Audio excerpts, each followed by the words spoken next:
Hello everyone, welcome to motivational vibes by Ghanshyam Jha. उम्मीद है कि आप लोग बहुत ही अच्छे होंगे। एक बार जब अर्जुन के मन में थोड़ी सी अहंकार की भावना उत्पन्न हुई तो भगवान श्री कृष्ण को लगा कि इसके मन में, अर्जुन के मन में जो भी अहंकार की भावना उत्पन्न हुई है उसे खत्म करना बहुत ही जरूरी है। इसके लिए श्री कृष्ण भगवान ने सोचा कि इसके लिए कुछ न कुछ तो करना होगा। तो एक बार श्री कृष्ण भगवान ने अर्जुन से कहा कि हे अर्जुन, मुझे पूजा करनी है जिसके लिए मुझे थोड़ी सी फूल की आवश्यकता है, तो आप कहीं से मेरे लिए पुष्प उपलब्ध करके लाएं। तो अर्जुन ने बोला कि भगवान, इतनी सी बात है, मैं आपके लिए अभी पुष्प लेकर के आता हूँ। और इतना कह करके अर्जुन एक वन में चले गए पुष्प लाने के लिए। कहते हैं कि उस वन का नाम कदली वन था। तो अर्जुन कदली वन में पहुंचते हैं पुष्प लाने के लिए। तो वहां पहले से ही हनुमान जी महाराज विराजमान रहते हैं। हनुमान जी महाराज वहां पे आराम कर रहे होते हैं। तो अर्जुन वहां पे बिना किसी से पूछे फूल तोड़ने लगते हैं।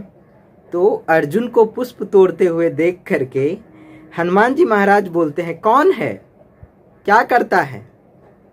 तो अर्जुन बोला कि मैं अर्जुन हूं, मैं पुष्प तोड़ रहा हूं। तो हनुमान जी बोलते हैं, अरे वाह, चोरी से फूल तोड़ रहे हो? तो अर्जुन बोला, अरे ये क्या बात हुई, मैं तो सिर्फ फूल तोड़ रहा हूं, तो इसमें चोरी की क्या बात हो गई? तो हनुमान जी बोले कि किसके लिए फूल तोड़ रहे हो? तो अर्जुन बोले कि भगवान कृष्ण के लिए फूल तोड़ रहे हैं। तो हनुमान जी बड़े जोर से ठहाका करके हंसने लगे। तो अर्जुन को गुस्सा आया, बोले क्यों हंस रहे हो हनुमान जी को? तो हनुमान जी बोले कि जिसके भगवान ही चोर है तो ले जाओ, कोई दिक्कत नहीं है, तुम भी पुष्प ले जा सकते हो। उनका, जब तुम्हारे भगवान ही चोर है तो तुम भी उनके लिए चोरी का पुष्प ले ही जा सकते हो। तो अर्जुन को बहुत गुस्सा आ गया इस बात पे, क्योंकि उनके भगवान की वो मजाक उड़ा रहे थे हनुमान जी उस समय पे। तो अर्जुन बोले कि ठीक है, मुझे तुम इतना कुछ मत सिखाओ, मैं भी तुम्हारे भगवान के बारे में बहुत कुछ जानता हूँ। उन्होंने जब उनको पुल बनाने की जरूरत पड़ी थी लंका जाने के लिए, तो छोटे छोटे बानर भालुओं से मेहनत करवा के पुल बनाई थी। उनमें इतना सामर्थ्य नहीं था कि एक बाण मारते और पुल बन जाती। मैं तो अभी एक बाण मारूंगा, पुल बन जाएगा। तो हनुमान जी बोले, अच्छा ऐसी बात है? उन्होंने जो पुल बनवाया था उस पे तो करोड़ों बानर भालू पार करके लंका पहुंच गए थे। तुम्हारे पुल पे क्या एक बंदर भी पैर रख पाएगा? तो अर्जुन बोले, क्यों नहीं रख पाएगा? तो हनुमान जी बोले, चलो अभी परीक्षा हो जाए। तो शर्त रखी गई दोनों के बीच में। अर्जुन ने बोला कि अगर मैं पुल बनाऊंगा और उस पर तुम अगर पैर रखोगे तो पुल नहीं टूटेगा। तो हनुमान जी बोले, ठीक है, अगर पैर रखा और टूट गया तो क्या करोगे? तो अर्जुन ने बोला कि जो कहोगे मैं करूंगा, मैं अपने आप को अग्नि में समाहित कर दूंगा, मतलब मैं अग्नि में अपनी जान दे दूंगा। तो हनुमान जी बोले, अच्छा ठीक है, फिर मेरे पैर रखने से अगर पुल टूट गया तो ठीक है, तो तुम जो बोलोगे वो करने के लिए तैयार हूं। तो बात हो गई। फिर अर्जुन ने बाण साधा और बाण चलाया। तो जैसे ही बाण चलाया, बाणों की वर्षा हुई और एक बहुत ही अच्छा सा मजबूत पुल बन करके तैयार हो गया। अब हनुमान जी बोले, चलो अब टेस्टिंग की बारी है, देखते हैं तुम्हारा पुल कितना टिकता है। कहते हैं हनुमान जी ने इतना विशाल अपना शरीर किया कि सूर्य भी ढक गया। अब उतने विशाल शरीर लेकर के हनुमान जी ने बस अपना एक पैर रखा तो पुल तो समा गया पाताल में। तो जैसे ही पुल पाताल में समा गया तो अब हनुमान जी अर्जुन की तरफ देख करके हंसे और बोले कि अब पुल तो तुम्हारा किधर है भाई, पुल तुम्हारा किधर है? तो अर्जुन बोला, पुल नजर नहीं आ रहा है, पुल बनाने वाला भी नजर नहीं आएगा। चिता बनाने की तैयारी की, अब उसमें अग्नि लगाएंगे, जैसा उन्होंने प्रण किया था कि अब मैं क्षत्रिय हूँ, वचन दिया था कि जैसे ही पुल टूट जाएगी तो मैं अग्नि में समाहित हो जाऊंगा, मैं जान दे दूंगा। हनुमान जी सोचने लगे अरे अरे ये तो गड़बड़ हो जाएगी, ये तो मर जाएगा। तो हनुमान जी ने प्रभु को संदेश दिया कृष्ण भगवान को कि प्रभु अब आइए, संभालिए इसको। तो कहते हैं श्री कृष्ण भगवान ब्राह्मण का वेश धारण कर करके आ गए वहां पे। तो बोले कि क्षत्रिय क्या कर रहे हो? तो उन्होंने बोला कि ऐसा ऐसा मैं हार गया हूं अभी, अब मैं अग्नि में समाहित हो जाऊंगा। तो ब्राह्मण देवता ने बोला कि तुम दोनों ने आपस में ही ऐसा एग्रीमेंट बना लिया था और आपस में ही ऐसा बात विचार करके, कोई तीसरा था क्या सबूत इस बात का कि तुम दोनों के बीच में क्या बातें हुई है? तो अभी मैं आ गया हूं, अब फिर से एक बार तुम पुल बनाओ। और श्री हनुमान जी पैर रखते हैं, तब देखते हैं टूटता है या नहीं टूटता है। अर्जुन ने बोला ठीक है। फिर अर्जुन ने बाण साधा श्री कृष्ण भगवान की मौजूदगी में। फिर अर्जुन ने बाण चलाया, वैसे ही बाणों की वर्षा हुई और फिर से एक मजबूत पुल बन करके तैयार हो गया। अब बोला गया हनुमान जी फिर से वैसी विशाल रूप धारण किए। अब भगवान ने बोला अब तो हो गया कांड फिर से, अब फिर से ये पैर रखेगा, फिर से पुल चला जाएगा पाताल में, अब क्या किया जाए? तो कहते हैं भगवान ने कच्छप यानी कि कछुए का वेश धारण करके उस पुल के नीचे चले गए। हनुमान जी समझ गए कि ये तो सब भगवान का ही खेल है। हनुमान जी चढ़े उस पुल पे चढ़े, उतर गए बहुत ही आराम से, पुल का कुछ नहीं हुआ। तो अर्जुन बहुत ही खुश हो गया कि भाई पुल नहीं टूटा, अब क्या करें? तब जो ब्राह्मण वेश में श्री कृष्ण भगवान थे वो प्रकट हो गए और अर्जुन को बोले कि अब अर्जुन, तब श्री हनुमान जी ने बोला ठीक है चलो मैं हार गया अब तुमसे, अब तुम बताओ मुझे क्या करना है, क्योंकि मैंने भी अपनी जुबान दी थी कि अगर पुल नहीं टूटा तो तुम जो बोलोगे मैं करूंगा।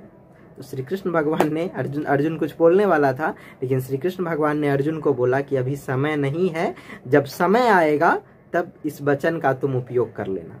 तो वही कहते हैं जब महाभारत का युद्ध शुरुआत होने वाला था, तब उस समय में अर्जुन को श्री कृष्ण भगवान ने बोला कि यही समय है, अब श्री हनुमान जी की सहायता तुम्हें लेनी चाहिए। तो उस समय अर्जुन जी जाते हैं हनुमान जी के पास, साथ में उन्हें तो डर लगता है हनुमान जी के पास अकेले जाने से, तो साथ में श्री कृष्ण भगवान को भी लेकर के जाते हैं और कहते हैं कि उन्होंने हनुमान जी को बोला कि अब महाभारत का युद्ध होने वाला है, अब आप चलिए मेरे साथ। तो हनुमान जी ने एक शर्त रखी थी कि मैं तो वहां पे जाता हूं जहां पे भगवान का भजन कीर्तन होता है, कुछ ज्ञान की बातें होती हैं। तो श्री कृष्ण भगवान ने बोला कि भाई वहां पे सत्संग नहीं, वहां पे तो युद्ध होने वाला है, वहां पे कौन तुमको सत्संग सुनाएगा? तो हनुमान जी बोले नहीं, फिर तो मुझे सत्संग तो सुनना बहुत पसंद है, मुझे तो सत्संग चाहिए ही चाहिए प्रभु। तो कहते हैं अर्जुन तो बहाना था, श्रीमद् गीता जो गीता है वो तो हनुमान जी को सुनाना था श्री कृष्ण भगवान को।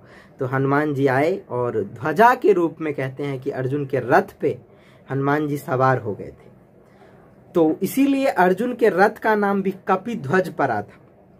और जब महाभारत का युद्ध हुआ था तो उस समय में अर्जुन और कर्ण के बीच में जब युद्ध हुआ था, तो जब कर्ण बाण चलाते थे तो अर्जुन का रथ 3 कदम पीछे हटता था, कभी कभी पीछे भी नहीं हटता था। लेकिन जब अर्जुन बाण चलाते थे तो कर्ण का रथ करीब 7 से 8 कदम पीछे चला जाता था। तो अर्जुन ने श्री कृष्ण भगवान से बोला कि देखो जब कर्ण बाण चलाता है ना, तब मेरा रथ हिल भी नहीं रहा, और हिलता भी है तो 2-3 कदम पीछे जाता है, और मैं जब बाण चला रहा हूं तो कर्ण का रथ 7 से 8 कदम पीछे चला जा रहा है। तो कृष्ण भगवान ने बोला कि इसमें तेरी कोई मेहरबानी नहीं है, वो देख ऊपर बैठा हुआ है ध्वज के रूप में। जब महाभारत का युद्ध समाप्त हुआ था ना, तब श्री कृष्ण भगवान ने अर्जुन को बोला था कि रथ से पहले तुम उतर जाओ। अर्जुन रथ से उतरे थे, फिर श्री कृष्ण भगवान स्वयं रथ से उतरे, और इसके बाद श्री हनुमान जी को आदेश दिया कि प्रभु अब आपका काम भी हो गया है, अब आप जा सकते हैं। तो जैसे ही कहते हैं हनुमान जी उस रथ पर से उतरे, रथ धू धू करके जलने लगा। तो अर्जुन ने पूछा भगवान श्री कृष्ण से कि प्रभु ये क्या हुआ? तो श्री कृष्ण भगवान ने अर्जुन को समझाते हुए कहा कि तेरा रथ तो कब का जल गया था, वो तो हनुमान जी ने संभाल करके रखा था, इसके लिए तुम्हारा रथ तो हनुमान जी तुम्हारे ऊपर और प्रभु श्री कृष्ण की कृपा तुम्हारे ऊपर थी, तो तुम महाभारत का युद्ध जीत लिए। तो हमेशा तो यही कहानी थी।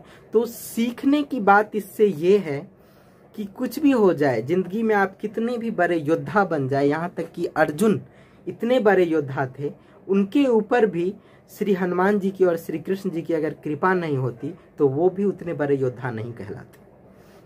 तो हमेशा आप इस चीज को ध्यान रखना कि आप कितने भी बड़े अगर बन जाते हो तो भी आप हमेशा सोचना कि मैं छोटा ही हूँ और मेरे ऊपर भगवान का कृपा है, भगवान का आशीर्वाद है, बड़ों का आशीर्वाद है, इसलिए मैं इस जगह पे टिका हुआ हूँ और इस आदर का पात्र बना हुआ।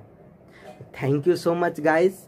अगर आपको हमारा मोटिवेशन अच्छा लगता है तो प्लीज़ हमारे चैनल को सब्सक्राइब कर लीजिए और अपने दोस्तों में ज़रूर शेयर कीजिएगा। इसी तरीके का एक मोटिवेशनल और ज्ञानवर्धक कहानी लेकर के मैं किसी और दिन फिर से उपस्थित होऊंगा। जैसे ही मुझे मौका मिलेगा मैं आप लोगों को ऐसी मोटिवेट करते रहूँगा, ज्ञान की बातें बताता रहूँगा, क्योंकि ज्ञान बांटने से बढ़ता है। मुझे भी अच्छा लगता है जब मैं आप लोगों को कुछ बताता हूँ, कुछ कहता हूँ, और जब आप लोग इतना प्यार देते हैं, लाइक करते हैं वीडियो को, तो मैं भी बहुत खुश होता हूँ। मुझे भी मोटिवेशन मिलता है कि मैं अगला वीडियो लेकर के आऊँ आप लोगों के लिए। तो thank you so much guys, मिलते हैं अगले वीडियो में। Bye bye.